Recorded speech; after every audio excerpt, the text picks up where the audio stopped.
Grab a handful of coins and examine them, and you'll find that the more valuable amongst them have an interesting edge. The 20, the dollar, the 10, even the 5 have this sort of serration that runs all the way around them. Cheaper coins don't have that. They just have a very straight edge. Well, that is called milling, that serration. It makes the coins look a bit like a cogwheel, and it has an important use. It's meant to stop you cutting the coins up in the wrong way. Now, don't get me wrong. It's illegal to cut a coin today in any way at all. It's actually against the law. But once that wasn't so. See, once in England, coins were rather like that. And let's say that was worth about $1 in those days, and you wanted to buy something that was worth less than $1. You didn't have any small change. So what you did was to take your tin snips and simply cut the coin in two.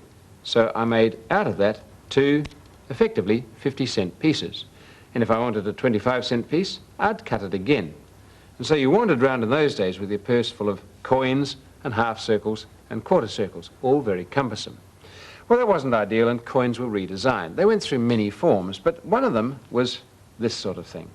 It was stamped out, and you can see there's a sort of short cross, as it was called, in the middle there, and there's a design of the coin, you can see right out to the edge, but it was crudely made. And little flanges of silver were pushed out to the side here. Now, sneaky people realized that they could snip away at this coin. And if you did this, you could actually cut back to the edge of the design. You could still use the coin for its face value, but you also had a little pile of silver clippings. There we are. And you could melt that down a bit later and sell them. So you got your cake and you ate it too. You had the coins at face value, but you had some extra silver you'd clipped off them.